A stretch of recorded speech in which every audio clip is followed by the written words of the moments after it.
Hello aspirants, welcome to pathway to UPSC. आज हम polity class 6 NCERT का chapter 5 पढ़ेंगे विच इज़ रूरल एडमिनिस्ट्रेशन। देखिए, अभी तक हम लोगों ने विलेज लाइफ को समझा है कि उसमें पंचायती राज सिस्टम क्या होता है, उसमें वो चीज़ें कैसे वर्क करती हैं, पंचायती राज सिस्टम उसमें कौन कौन से टीयर्स होते हैं, उन सब चीज़ों को समझा है। अब हम थोड़ा सा और डेल्व डाउन करेंगे और समझेंगे कि रूरल एरिया में एडमिनिस्ट्रेशन लेवल पे कैसे काम होते हैं और क्या डिस्प्यूट्स अराइज होते हैं विलेज एरिया में। तो हम आज इसको थोड़ा सा प्रिसाइजली समझने की कोशिश करेंगे।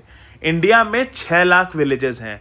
हर विलेज में कोई ना कोई प्रॉब्लम है, वाटर की, इलेक्ट्रिसिटी की, रोड कनेक्शन, स्मॉल टास्क, ऐसे बहुत सारी स्मॉल इश्यूज बने रहते हैं। इन सब को डील करने के लिए, इन कॉन्फ्लिक्ट्स को डील करने के लिए रूरल लेवल पे ही जो एडमिनिस्ट्रेटिव ऑफिसर्स हैं वो इन सब चीज़ों को रूल आउट करते हैं, इन सब चीज़ों को ठीक करते हैं जो भी इशू होता है। अब देखिए, यहाँ पर इस कहानी में बताया गया है कि 2 फार्मर हैं, एक मोहन है और एक है राघव। ठीक है, इन दोनों का लैंड जो है, फील्ड, वो आसपास है। Mohan is a farmer, his family owns a small agricultural field which they have been farming for many years. Next to his field is रघु's land. ठीक है, तो कहने का मतलब यह है कि मोहन और रघु इन दोनों का लैंड है। ठीक है, फार्मिंग यहां पर ये लोग करते हैं।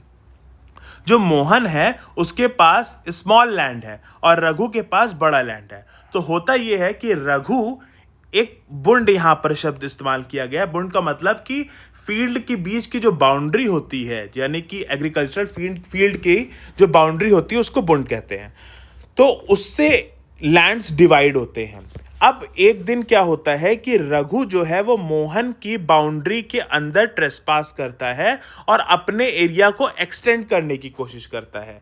अपने एरिया को जब एक्सटेंड करने की कोशिश करता है तो यहीं से अराइज होता है dispute. Heated argument followed. Raghu refuse to accept that he had move the bund. अब रघु मानने से भी मना कर देता है कि भैया हमने जो बाउंड्री है उसको एक्सटेंड किया है। ठीक है, बहुत लड़ाई झगड़ा होता है, सब लोग मतलब इनफैक्ट मारपीट हो जाती है, उसको मारते भी हैं। तो ये पूरा जो सिलसिला होता है ये पहुंचता है पुलिस स्टेशन। सब लोग ये सजेस्ट करते हैं मोहन को कि आप पुलिस स्टेशन जाइए। तो पहले तो ये कंफ्यूजन रहती है कि हम पुलिस स्टेशन जाएं तो कौन सा पुलिस स्टेशन जाएं। तो कुछ लोग पहले कहते हैं कि हम चलते हैं बड़े वाले पुलिस स्टेशन, अपने गांव के पुलिस स्टेशन ना जाकर के बड़े पुलिस स्टेशन में चलते हैं। लेकिन कुछ लोग फिर सजेस्ट करते हैं, वो उसी गांव के जो उनके साथ रहते हैं मोहन के साथ, वो कहते हैं कि नहीं, ये जिस एरिया का जो मैटर होता है वो मैटर सबसे पहले वहां के पुलिस थाने पर ही जाकर के एड्रेस किया जाता है। ऐसा नहीं कि आप और किसी थाने में जाकर के उसको एड्रेस कर सकते हो। ठीक है, ये लोग पहुंचते हैं थाने। The work at the police station. अब पुलिस स्टेशन में क्या वर्क होता है? When they reach the police station, Mohan went to the person in charge. अब जब ये लोग पुलिस स्टेशन पहुंचते हैं तो इंचार्ज, मतलब जो पुलिस स्टेशन में जो ऑफिसर होते हैं उनके पास जाते हैं। ऑफिसर को कहते हैं स्टेशन हाउस ऑफिसर या एसएचओ। ठीक है, और उसको बताते हैं कि भैया क्या हुआ, रघु और मोहन के बीच में, इन दोनों के बीच में कैसे क्या झगड़ा हुआ, मोहन ने क्या किया, रघु ने क्या किया। ठीक है, ये सारी चीज़ें होती हैं। तो he also said that he wanted to give the complaint in writing. The SHO rudely brushed him aside, saying that he could not be bothered to waste his time writing down minor complaints and then investigating them. Mohan showed him his injuries, but the SHO did not believe him. तो होता ये है कि आमतौर पे जो राघव है वो रघु जो है वो एक इन्फ्लुएंशियल बंदा है। ठीक है, वो एक इन्फ्लुएंशियल बंदा है, पावरफुल बंदा है। उससे, उस सरपंच से भी उसकी पकड़ है, लोगों से भी पकड़ है, एमएलए से भी पकड़ है, पुलिस स्टेशन में भी उसकी पकड़ है। ठीक है, लेकिन ये जो हमारा मोहन है ये एक नॉर्मल इंसान है, इसके पास छोटा लैंड फील्ड है, इसके पास कोई कॉन्टैक्ट्स, कोई कनेक्शन नहीं है, तो एसएचओ बहुत ही रूडली मना करता है कि मैं तुम्हारा केस नहीं रजिस्टर करूंगा, ये कोई बहुत बड़ी बात नहीं है। लेकिन जब मोहन अपनी चोट उसको दिखाता है और लोग उसको पुलिस स्टेशन में एसएचओ को प्रेशर डालते हैं, तो फाइनली एसएचओ कंप्लेन रजिस्टर करता है। तो प्राइमा फेसाई जो एसएचओ था, जो पुलिस वाला है, उसने एक गलत काम किया, उसकी इंस्टेंटली एफआईआर, मोहन की इंस्टेंटली एफआईआर ना लिख करके। ठीक है, अब आगे समझते हैं। मेंटेनेंस सारी चीजें हो गई, उसने एफआईआर अपना जो भी कंप्लेंट रजिस्टर कर ली। बेसिकली एफआईआर का यहां जिक्र नहीं है, यहां पर कंप्लेंट रजिस्टर कर ली मोहन की। ठीक है, अब होता क्या है, देखिए मामला किस चीज का है, मामला है लैंड का। ठीक है, मामला लैंड का है। तो अब जब लैंड का मामला है तो स्पेसिफिकली लैंड से रिलेटेड जो एडमिनिस्ट्रेटिव ऑफिसर्स हैं रूरल एरिया के, उनके पास मैटर जाएगा। ठीक है, क्रॉस चेक करने के लिए, चीजें सेटल डाउन करने के लिए। तो मेंटेनेंस ऑफ लैंड रिकॉर्ड्स, देखिए आप मेरे साथ बने रहें, लास्ट में हम लोग एक पीवाईक्यू भी करेंगे जो कि बहुत इंपॉर्टेंट है आपको चीजें समझने के लिए अच्छी तरीके से। ठीक है, तो हम पीवाईक्यू करेंगे, ये बात बहुत जरूरी है कि हम पीवाईक्यूज करते रहें, प्रीवियस ईयर क्वेश्चन में अपना पूरा एफर्ट डालते रहें, क्योंकि हमें जो फायदा होगा वो प्रीवियस ईयर क्वेश्चन से ही होगा। ठीक है, so you saw that Mohan and Raghu were arguing heatedly whether the common boundary of their field had been shifted. इन लोग की लड़ाई होती है, तो isn't it there a way by which they could have settled this dispute in a peaceful manner? तो क्या इसको peaceful manner में नहीं सॉर्ट आउट किया जा सकता? ये सब बातें हो रही हैं। Measuring land and keeping land record is the main work of patwari. देखिए पटवारी जो होते हैं वो हमें अब क्या पता चला, हमें ये पता चला कि जो पटवारी होते हैं वो मेन ऑफिसर होते हैं गांव में लैंड रिकॉर्ड्स को, विलेज एरिया में, रूरल एरिया में लैंड रिकॉर्ड को मेंटेन करने के लिए। The patwari is known by the different names in different state. ठीक है, in some villages such officer are called lekhpal. कुछ विलेज में इसको लेखपाल भी कहते हैं, कुछ में कानूनगो भी कहते हैं, और कर्मचारी और village officer etcetera. We will refer to this officer as patwari. अब हम लोग यहाँ पर पटवारी ही कहेंगे। पटवारी का काम है कि लैंड को मेजर करना और लैंड के सारे रिकॉर्ड मेंटेन करना। ठीक है, we will refer to as patwari. Each patwari is responsible for a group of villages. ठीक है, but the Patwari maintains and update the land record of land village. ठीक है, the map and the corresponding details from the register on the next page as a small part. देखिए अब यहाँ पर क्या ये बोलने की कोशिश कर रहे हैं, यहाँ पर कहने का मतलब ये है कि पटवारी के पास जो रजिस्टर होता है वो ऐसा होता है। अब इसको समझिए। ठीक है, 1 2, ठीक है, जो 1 है वो कितना एरिया है लैंड, 0.75। 1 ये इस मैप पे देखिए 1.75, ये किसका है, ये हमारे मोहन का है। ठीक है, ये रघु का है, ये 3 एकड़ लैंड है। ठीक है, अब ये इस तरीके का मैप होता है, इस तरीके के सारे रिकॉर्ड्स मेंटेन होते हैं कि लैंड 1 जो है वो मोहन का है। ठीक है, इसने किसी को रेंट नहीं दिया है। यहाँ पर सोयाबीन को सो किया गया है, सोयाबीन की खेती हो रही है, यानी कि ये जो रिकॉर्ड है ये समय समय पर अपडेट भी होता रहता है। तभी तो, क्योंकि हर समय तो सोयाबीन नहीं होगा ना, कभी सोयाबीन होगा, कभी अरहर होगा, कभी कुछ होगा, तो इसको ये भी मेंटेन। तो ये जो रिकॉर्ड है ये बहुत ज़्यादा इंपॉर्टेंट है। तो यहाँ पर दिखाया जा रहा है कि कौन है जो south of Mohan's field, Mohan का जो लैंड है, लैंड ये मोहन का है, इसके साउथ में किसका है, रघु का है, रघु का है। Mark the common boundary between Mohan and Raghu, Mohan and Raghu के बीच की ये बाउंड्री है, ये कॉमन बाउंड्री है। Who can use field number 3, field number 3 कौन यूज कर सकता है, तो क्या कहते हैं कि ये दूसरे का, ये मध्य प्रदेश गवर्नमेंट का है। ठीक है, ये मध्य प्रदेश गवर्नमेंट का है। What information can one get from field number 2, field number 2 से क्या इन्फॉर्मेशन मिलती है और फील्ड नंबर 3 से क्या इन्फॉर्मेशन मिलती है, ये हमें सब पता चल रहा है कि भैया फील्ड नंबर 3 जो है वो तो मध्य प्रदेश गवर्नमेंट का है, 2 रघु का है, 1 मोहन का है। तो ये सारा जो रिकॉर्ड है ये मेंटेन किया जाता है, ठीक है। The patwari usually has ways of measuring agricultural fields. In some places a long chain is used. Long chain, एक चेन का इस्तेमाल करके फील्ड को मेजर किया जाता है। In the above instances the patwari would have measured both Mohan's and Raghu's field and compared them with the measurements on the map. If they did not match, then it would be clear that the boundary of the field has been changed.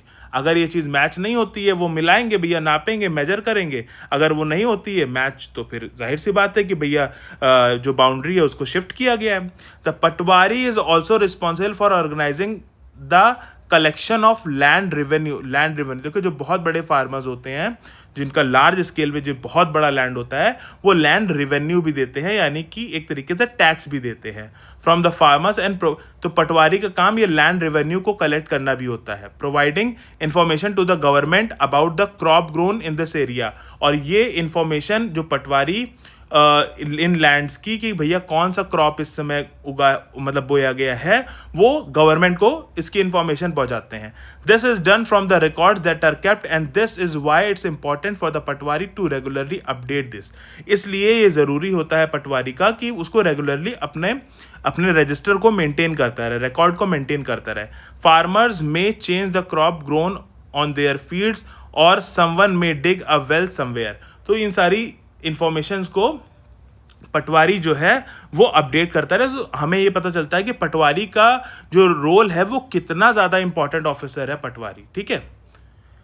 अब देखिए,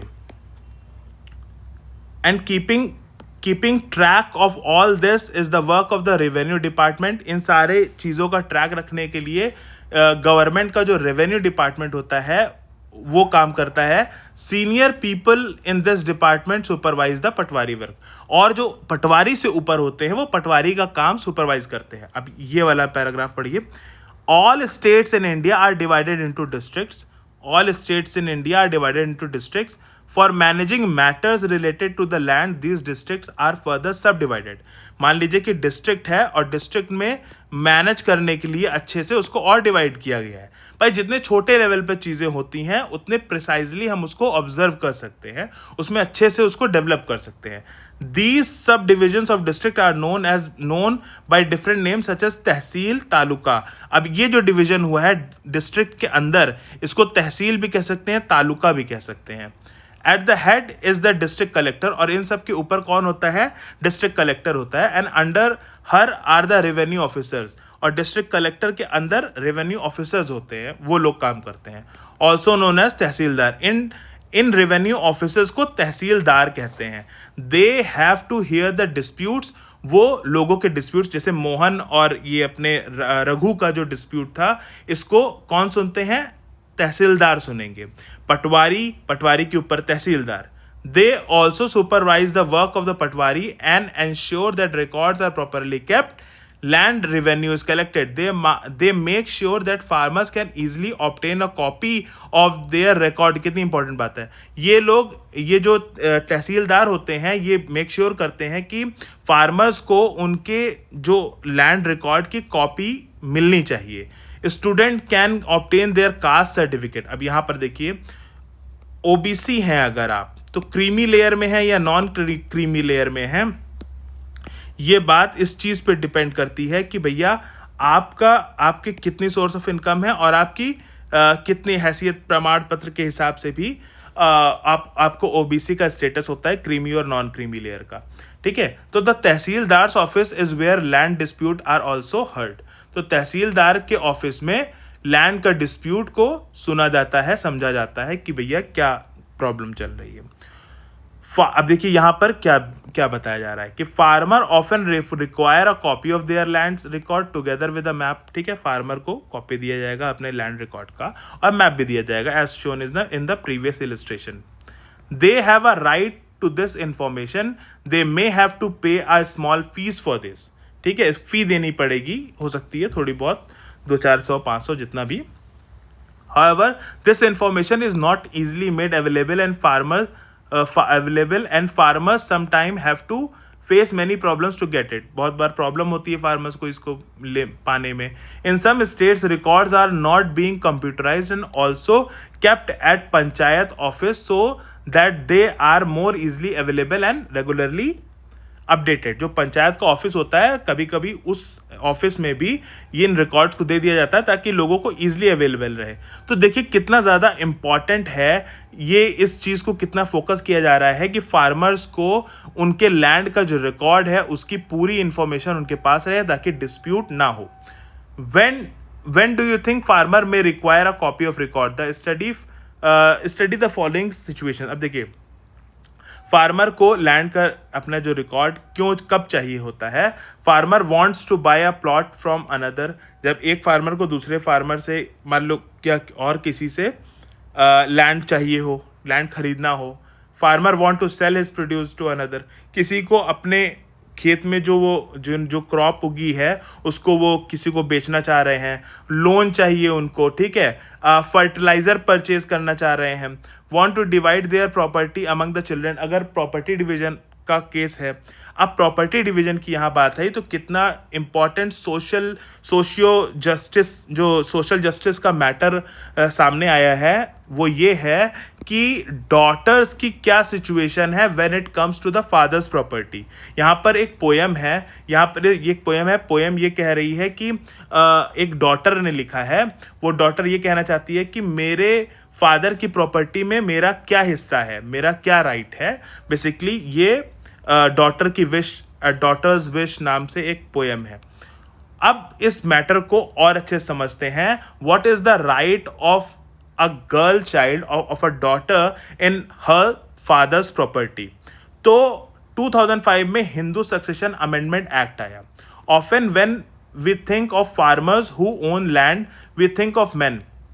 जब भी land dispute, land ownership की बात आती है तो हम सिर्फ मर्दों का ख्याल करते हैं. Women are seen as people who work on their field but not as a people who own agriculture land. ठीक है, हम लोग अक्सर ये धारणा बना के चलते हैं कि जो भी एग्रीकल्चर फील्ड होगी वो मर्द की ही होगी, औरत की नहीं होगी, औरत की नहीं हो सकती. मतलब औरत उस सीन से ही गायब है. Till recently in some states Hindu women did not get a share in the family's agriculture land. अभी तक ये सिचुएशन है, इतने सारे कानून आने के बावजूद, हिंदू सक्सेशन एक्ट आने के बावजूद, कि अभी भी औरतों को अपना शेयर नहीं मिलता है फैमिली में लैंड का. After the death of the father his property was divided equally only among them. अभी भी सिर्फ लड़कों के बीच उनके फादर की प्रॉपर्टी जो है वो डिवाइड होती है. Recently the law was change. In the new law, sons, daughter and their mother in Hindu families can get an equal share in the land. अब क्या हो गया है हिंदू सक्सेशन एक्ट के बाद कि फादर की प्रॉपर्टी डॉटर्स, सन और मदर सबको मिलेगी. ठीक है, ऐसा नहीं है कि सिर्फ सन को मिलेगी. The same law apply to all states and union territory of the country. पूरे देश में ये लागू होगा. This law will benefit a large number of women. अब यहाँ पर एक सुधा का एग्जांपल दिया गया है कि सुधा जो है वो अपने फादर के उसकी शादी हो गई पास वाले गांव में, लेकिन वो अपने फादर की जो फील्ड में आकर के हेल्प कराती थी अपनी फैमिली की, अपनी मदर की. और जब उनके फादर एक्सपायर कर गए तो उसके बाद सुधा को उसके फादर की प्रॉपर्टी से, फादर के लैंड से उसको शेयर मिला. तो इससे क्या हुआ कि सुधा की जो इकोनॉमिकल सिचुएशन थी उसको बेनिफिट हुआ और उसको एक एश्योरेंस मिली कि भैया हाँ, मैं अपनी ज़िंदगी मैं भी अच्छे से गुजार सकती हूँ आगे. तो ये एक तरीके से कितना इम्पोर्टेंट सोशल जस्टिस का मैटर यहाँ पर उठाया गया.